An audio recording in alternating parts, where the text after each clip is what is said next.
Salam sejahtera Malaysia, denyut nadi suara rakyat bergema di channel ini. Nampaknya MP-MP PAS memang sudah kehabisan modal sungguh. Mereka betul-betul sudah kehabisan modal, tuan-tuan dan puan-puan. Sampai apapun mereka nak tunggang. Mereka tunggang apa saja yang boleh ditunggang, termasuklah yang mengantoikan diri sendiri. Saya tidak faham dengan MP-MP PAS ni. Adakah mereka menganggap mereka itu superior, lebih bijak daripada manusia yang lain, sehingga mereka berfikir bahawa apapun penipuan putar belit alam mereka, tak ada yang tahu, tak ada yang perasan. Saya betul-betul tak boleh hadam. Di dalam Dewan Rakyat sendiri, mereka cuba putar alam sehingga mereka yang terkena sendiri. Mereka sanggup untuk buat apa saja, termasuk malu. Termasuklah menggadaikan maruah mereka sendiri yang cuba putar alam, akhirnya kantoi sendiri di Dewan Rakyat. Baru-baru ini lagi hebat nih. Hebatnya manusia nih.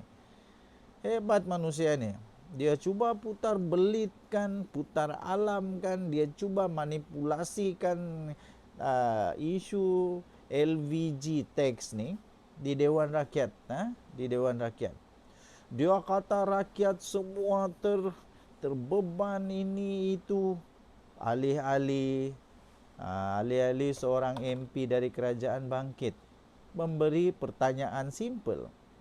Dia kata LVG itu sebenarnya telah diluluskan, telah dilaksanakan sejak dari Perikatan Nasional.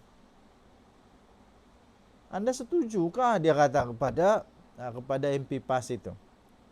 Mau tak maunya, malu tak malunya, terpaksalah MP PAS ni terpaksa dia telan semula ludah, muntah, tai. Dia terpaksa makan balik. Ya, saya setuju. Itulah. Dah kantoi sendiri ni. Aduh, dah kantoi sendiri memperbodohkan Muhyiddin.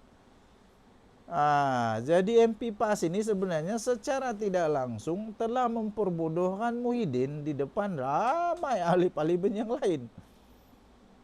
Dia telah mendedahkan kelemahan Perdana Menteri yang lalu, Muhyiddin Yassin. Dia telah mendedahkan kelemahan Muhyiddin Yassin sebagai Perdana Menteri. Betul lah. Seperti dakwaan daripada orang selama ini bahawa Muhyiddin Yassin adalah Perdana Menteri paling gagal. Disahkan sendiri oleh MP PAS inilah. Pandai juga MP PAS ni sebenarnya mendedahkan. Pandai juga MP PAS ini sebenarnya mendedahkan bahawa Muhyiddin Yassin ini Perdana Menteri paling teruk. Ini kah jadi Perdana Menteri seterusnya? Patutlah PAS tiba-tiba saja mengumumkan bahawa Perdana Menteri selepas ini bukan lagi Muhyiddin Yassin. Bukan lagi. Jadi tuan-tuan dan puan-puan yang dihormati sekalian, fakta-fakta yang disebut oleh MP-MP PAS ni selalunya jadi macam begini. Mereka cuba untuk tunggang, alih-alih mereka yang buat. Kerajaan sekarang hanya terpaksa teruskan saja. Hanya terpaksa sambung saja apa yang mereka sudah merosakkan. Kalau mereka kata sekarang itu merosakkan, mereka lah yang merosakkan. Mereka yang memulakan kerosakan ini. Kenapa tidak mengaku? Waktu itu tidak fikir jadi kerajaan bukan main lagi. Dialah paling hebat, dialah paling segala, dialah paling lah. Dia tidak terfikir waktu dia ada kuasa, dia tidak buat apa. Dia hanya menyusahkan rakyat. Waktu dia jadi rakyat, dia jadi kerajaan. Sudah jadi pembangkang baru dia sedar benda tu salah. Dia salahkan pula kerajaan Madani sekarang. Otak mana otak? Nasib baiklah MP-MP kerajaan ni bijak-bijak. Bukannya tolol-tololnya, bukannya tongong-tongong, bukannya bangang-bangang atau palui. Tidak. Semua bijak-bijak. Semua tengok fakta. Semua cakap benda yang betul. Jadi jangan anggap MP-MP kerajaan sebodoh anda. Okey. Kesian Muhyiddin. Dikantoikan sendiri oleh MP PAS. Kesian. Kita jumpa lagi. Bye-bye. Tinggalkan komen Anda. Oke? Bye. Salam sejahtera Malaysia. Denyut nadi suara rakyat bergema di channel ini. Tuan-tuan dan puan yang dihormati sekalian, saya mau tanya kepada tuan-tuan dan puan yang dihormati. Sila tinggalkan komen dengan berani ya. Saya mau tanya kepada tuan-tuan dan puan, patutkah kita membantu orang yang memfitnah? Patutkah seorang Islam, seorang yang beragama, tak kiralah agama Islam kah, Kristian kah, Buddha kah, Hindu kah, patutkah kita membantu orang yang memfitnah, yang memang sudah didapati 100% bersalah dengan sengaja, dengan sedar, dengan memang dengan niat buruk, dengan niat jahat memfitnah, didapati bersalah dengan banyak bukti dan betul-betul dia ini tahu dia itu sedang memfitnah. Dia memfitnah, kemudian kita tolong dia pula. Patut atau tidak? Nah, akhirnya seorang ustaz tampil memberikan ajaran yang betul, yang tepat, dengan juga menggunakan atau dengan merujuk kepada junjungan yang mulia. Rasulullah sendiri membenci fitnah dan tidak membenarkan sesiapa membantu orang yang memfitnah. Kerana kalau dibantu, nanti orang itu akan syok. Dia rasa seronok. Oh, fitnah.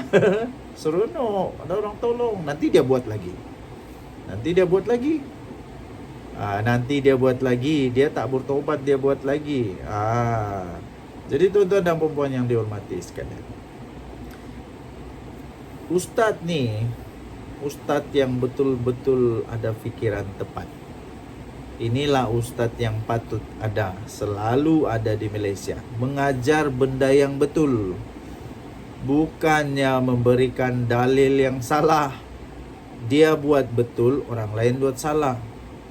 Bila dia buat fitnah, dia kata itu jihad. Bila fitnah jihad, sehingga ada tabung jihad, tuan-tuan dan puan. Ini memang pelik. Saya ada belajar juga sejarah Islam sikit-sikit. Tidak pernah saya terbaca adanya tabung jihad untuk membantu orang yang fitnah. Tidak pernah. Orang pemfitnah sepatutnya dihukum dengan lebih keras, dengan lebih tegas, bukan dibantu untuk bayar saman fitnah. Lepas itu nanti dia fitnah lagi, apa lagi? Takkan nak buat dana lagi. Yang kesiannya ahli-ahli yang berkenaan yang terpaksa pula menanggung beban kerana orang itu memfitnah. Yang herannya, mereka betul-betul percaya pula bahawa mereka perlu tolong orang yang memfitnah. Akhirnya terima kasih kepada ustaz ni yang saya sisipkan ini. Anda boleh baca sendiri laporan ini, bagaimana ajaran yang betul. Bagaimana ajaran yang betul tentang pemfitnah. Jangan termakan pujukan kepada orang-orang politik yang hanya menunggang agama, yang hanya menunggang bermacam-macam lagi tunggangan-tunggangan lain, bermacam-macam lagi isu-isu yang tidak sepatutnya ditunggang. Jangan percaya kepada mereka. Percaya hanya kepada Tuhan, hanya kepada Tuhan semata-mata. Percaya itu saja. Tak payahlah nak minta nasihat kepada orang yang salah. Tak payah. Senang saja. Macam mana nak tahu pemimpin itu betul tak betul? Apa yang keluar dari mulut dia itu memang benda betul. Kalau dia memang pemfitnah, Jangan percaya. Nah, oke. Kalau memang dia ada rekod memfitnah, lagi lah bahaya. Denyut Nadi Suara Rakyat bergema di channel ini, tinggalkan komen Anda. Bye-bye.